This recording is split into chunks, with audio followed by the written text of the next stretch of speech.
on se retrouve pour notre rubrique C'est mon histoire. Aujourd'hui, j'ai le grand plaisir d'avoir avec moi le pasteur Patrice Martorano. Bonjour Patrice. Bonjour. Ça va? Bien. Content d'être là. C'est génial. Ça me fait plaisir de t'avoir sur ce plateau. Tu es le pasteur principal de l'église Momentum à Bordeaux. Et aujourd'hui, tu viens nous raconter l'histoire de la naissance de ta première fille qui a été assez mouvementée, et c'est peu de le dire quand même. Exactement. Raconte-nous comment ça s'est passé. Alors, l'histoire de la naissance de ma fille s'inscrit à un moment, je ne suis pas du tout encore pasteur. On est assez jeunes mariés, on s'est mariés en 96, et là on est en 97. Mon épouse est enceinte de 6 mois, et je suis vendeur, je travaille dans un magasin. Je tairai le nom, mais je travaillais dans une grande enseigne. Et puis, un matin, avant de partir au travail, je suis dans ma chambre, tranquille, assis sur mon fauteuil, comme toi là, et je lis la Bible et je prie avant de partir au travail. Et pendant mon temps de prière, je sens que quelque chose ne va pas. Je suis envahi d'un stress, je suis envahi d'une angoisse. Je me dis, tiens, et je sens que c'est relié au bébé. Okay. Je sens que c'est relié à la grossesse de mon épouse. Et tout de suite, je vais voir ma femme, je dis ça va, le bébé, t'as pas un truc qui va pas, une douleur ou quoi que ce soit? Et ma femme me dit non, j'ai rien, tu vois. Et elle me dit non, j'ai rien, je sens pas. Je dis ah bon, tu sens pas le bébé? Et elle me dit mais écoute, on sent pas le bébé tout le temps, tu vois. Mais moi, je suis vraiment pris de stress. Je la fais appeler à une amie. Okay. À une dame qui est déjà plus âgée, qui a eu tous ses enfants et tout, et qui lui dit non, effectivement, le bébé il bouge pas tout le temps. Elle appelle pour me rassurer. Te rassurer, oui. Mais je suis toujours en stress. Et j'écoute, je pars, je vais travailler. C'était le matin, c'était aux environs des 8h30. Je pars, je vais travailler, mais quand je reviens à midi, si le bébé a pas bougé, je t'amène voir ton gynéco à Saint-Étienne. On habitait une petite ville entre Saint-Étienne et Lyon qui s'appelle Rive-de-Gier. Je t'amène voir le gynéco. On monte à Saint-Étienne, à la clinique. Et je rentre à midi. Et donc tout de suite, ma question, quoi. Alors, est-ce qu'il a bougé? Le bébé, il a bougé? Non, ça n'a pas bougé et tout. Et elle dit, mais non, mais ça va, arrête de stresser, tu vois. Je dis, non, je te dis un truc qui ne va pas. Et donc, elle me suit, on monte dans la voiture. Je pars à Saint-Étienne et je me souviens comme si c'était hier de ce voyage. C'est à peu près 10 minutes, hein, c'est 20 km Rive-de-Gier, Saint-Étienne. Et là, je pleure. Je pleure. Je m'attends à ce que quand j'arrive, on me dise le bébé, il est mort. Wow. Tellement que j'ai une angoisse. L'angoisse est forte, en fait. Très, très forte. On arrive à la clinique et le gynéco de mon épouse, celui qui doit accoucher, ma femme en même temps, est pas là. Et on passe, il y en avait un deuxième, c'est sa journée de repos, donc il n'est pas là, on passe avec un deuxième, et tout de suite, quand il nous voit, il dit alors, c'est quoi? Donc on commence à expliquer, il dit, il y a déjà eu des antécédents dans la famille, et puis c'est vrai que du côté de ma femme, il y avait un problème, mais qui n'avait rien à voir avec celui-là. Donc non, pas grand-chose. Il dit, écoutez, on va vous mettre dans la petite pièce, on va regarder le monitoring. C'est un pommeau qui met, je me souviens plus du nom. Pour écouter les battements du cœur. Ouais, et puis pour voir dans le moniteur le bébé, quoi. Ouais, l'échographie en fait. C'est ça, l'échographie. Donc il met le pommeau et il met le son, puis là on entend popom, popom, popom. On entend le cœur du bébé, on voit le bébé à l'intérieur, et là il me regarde et il me dit, voyez monsieur, il fallait pas vous inquiéter, tout va bien. Pour rien, tout va bien. Et quand il me dit ça, au lieu de me rassurer, de me ramener dans un niveau de « waouh, c'est paisible et tout », je le regarde et je lui dis « non, ça va pas ». Et là, il me regarde, il dit « si, monsieur, je vous dis que ça va ». Je dis « non, monsieur, moi, je vous dis que ça va pas ». Et là, il me regarde, il me dit « c'est moi le docteur, c'est moi qui ai les diplômes, moi, je vous dis que ça va ». Et là, toi, tu es convaincu qu'il y a un problème, tu n'es pas du tout soulagé quand tu entends les battements du cœur. Non, non. Okay, donc c'est une conviction, quoi. C'est une conviction parce que j'y repensais justement par rapport à l'émission, je repense à ça, je me disais, mais normalement, quand tu as une inquiétude, je sais pas, moi, tu as un ganglion qui est là ou quelque chose qui t'inquiète, tu vas voir le médecin, il te fait une analyse, tu vois. Là, pour le coup, on voyait le bébé, on entendait les battements. Normalement, ça te rassure. Bah oui. Moi, à chaque fois que ça arrivait, généralement, ça me rassure. Et puis, voilà, tu t'es monté la tête pour rien, tu es un peu hypochondriaque, mais ça va, quoi. Là, non. Je reste dans mon stress. Et je dis vraiment, et je commence un peu à m'obstiner avec lui. Et là, ma femme, qui au début disait rien, me regardait un peu bizarre en me disant, mais quand même, tu vois, on te dit que tout va bien, tu vois. Et là, ma femme comprend. elle comprend ce que je suis en train de ressentir. Et vraiment, elle se met de mon côté. Et c'est toujours bien quand les épouses se mettent du côté des maris. C'est mieux. Et c'est mieux. On se sent plus fort. Ouais.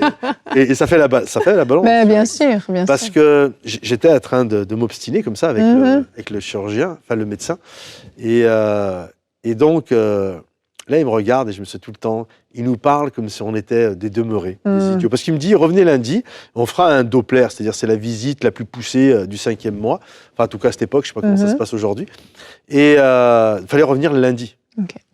Et moi, ben non, je savais que c'était maintenant le problème. Et donc, quand mon épouse a dit non, on vous dit que ça ne va pas, etc., il ne savait plus comment se dépêtrer de nous.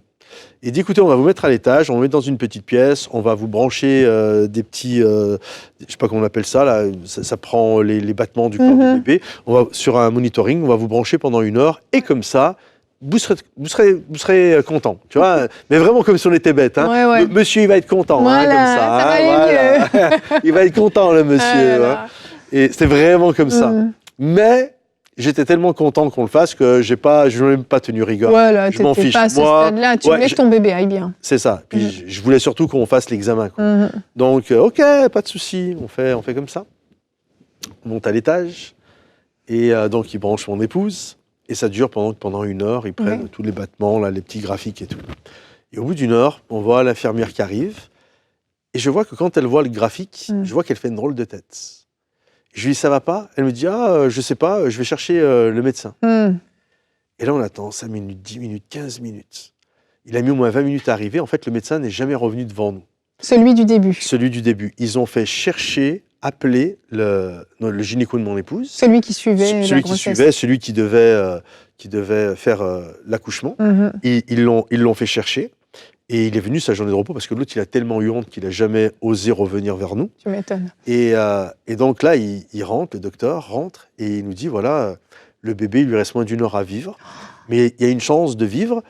Je me souviens toujours de cette question que j'ai trouvée tellement grotesque. Il dit, est-ce que vous êtes prêts à faire tout ce qu'il faut pour que le bébé vive? Ben oui. On est là pour ça. Tu vois, je me suis pris la tête avec ton collègue pour ça. Quoique je ne sais même pas jusqu'à quel point lui, il était conscient de ce qui s'était passé au préalable. Mais on ne pouvait pas, normalement elle devait accoucher à la clinique, sauf que là, ils n'avaient pas l'équipement nécessaire. On nous a envoyés dans un centre hospitalier universitaire, un CHU, comme on dit en France, et où ils ont tout l'équipement. Et donc on y a été ambulants, gyrophares, ils ont grillé tous les feux, les lumières. C'était une vraie urgence. Hein. Ah oui. On est arrivé, tu avais les infirmiers personnels qui font les accouchements, qui étaient dehors, qui nous attendaient. Ils avaient décalé les autres opérations. Donc là, mon épouse, elle est partie. Tu n'as pas le droit d'y aller, hein, c'est une opération. Donc j'étais là, j'attendais dans la petite salle d'attente. Et ça durait, je ne sais plus combien de temps ça a duré. Et en fait, le bébé, donc ils l'ont sorti. Et le bébé ne pleurait pas. Il a fallu le réanimer. Il faisait ce qu'on appelle, il cyanosait. Et donc, il lui restait peut-être 5 minutes à vivre. Donc, il a été enlevé, le bébé a été enlevé in extremis. Mais en tout cas, ils ont réussi à la réanimer. Et puis, c'est là que je l'ai vue pour la première fois. Elle est passée, donc elle était dans une couveuse. Hein. Elle était extrêmement petite, elle faisait 38 cm et 900 grammes, 2 livres. Et je me souviens, quand elle est passée dans le couloir, c'est là que je l'ai vue. Il l'amenait au service de réanimation. Où elle est restée 1 mois. Et c'était fou, sa tête, elle était, je sais pas, c'était pas plus gros qu'une orange. Ah, c'est fou. Tu sais, le fruit, l'orange, quoi. Une photo là qui s'affiche, c'est minuscule. Elle était toute branchée, elle est tellement, vous voyez la photo, elle était tellement branchée de partout qu'elle était attachée, hein, sur la photo, on voit, elle était carrément attachée parce que... Elle arracherait les fils. Elle était intubée, il y avait parce que les poumons n'étaient pas terminés, donc il y avait un tuyau qui amenait l'air dans les poumons, elle était de partout, quoi. Et donc elle est restée attachée tout ce temps-là.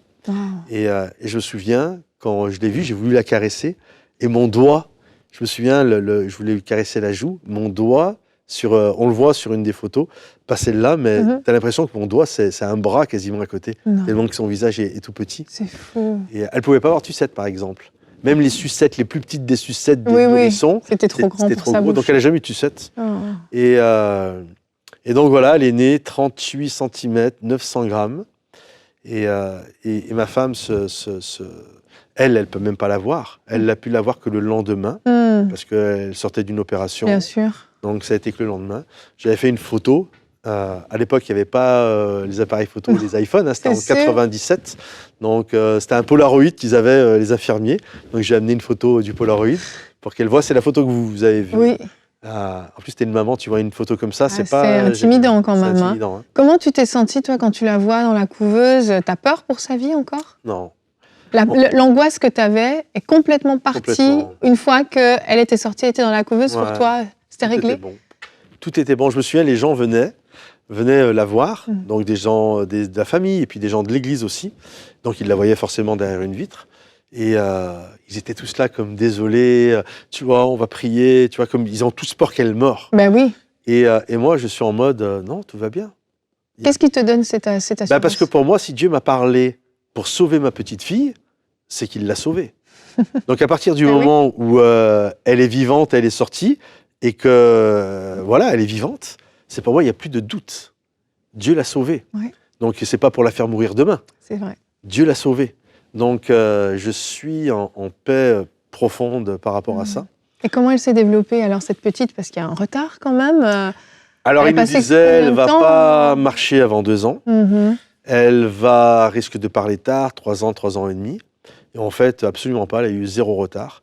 À 12 mois, elle a marché, 13 mois exactement, elle marchait. Wow. Ce qui est tout à fait normal. Ce qui est normal. Par contre, ce qui était fou, c'est qu'à 1 an et demi, elle commençait à faire des phrases. Son frère et sa sœur qui sont nés à terme, eux, ils ont commencé à avoir ce style de phrase à plus de 3 ans. Elle, à 18 mois, déjà, était capable de formuler des phrases. Incroyable. Mais elle a toujours été très littéraire. Aujourd'hui, elle fait un blog, La Com d'ordinaire, où elle encourage les gens. Et elle a un style d'écriture, son langage, qui est extrêmement très, très, très, très, très, très beau. Ah, c'est exceptionnel. Ouais. Et c'est une belle jeune fille, je ne sais pas si vous la voyez sur la photo. C'est ça. C'est une belle jeune fille. Alors, elle n'est pas très grande. Elle mesure 1m50, 52, 53, 1m53. Attention, parce qu'elle va t'en vouloir si tu dénonnes mal. 1m53. Mais elle est magnifique. Wow. Elle est très belle, vous la voyez sur la photo. Elle magnifique. est très, très, très jolie. Et elle a un corps pour Dieu. Elle a toujours aimé Dieu. Je me souviens quand j'allais dans sa chambre, elle avait 8 ans. Tu sais, des moments, c'est toi qui as vraiment inculqué tes enfants, etc. Oui. Là, on n'avait rien besoin de faire avec elle. Je me souviens, elle avait 7-8 ans, je rentrais dans sa chambre, je la voyais en train de lire sa Bible, prier. Oh, wow. Je ne disais pas, t'as lu ta Bible ou tu pries, je ne lui ai même pas dit de le faire. C'était naturel chez elle. Elle a toujours eu un corps pour Dieu. C'est magnifique, vraiment. Et elle sert Dieu. Merveilleux, merveilleux. Un super beau témoignage qui, je pense, peut encourager d'autres parents. Merci beaucoup, Patrice. Je te remercie.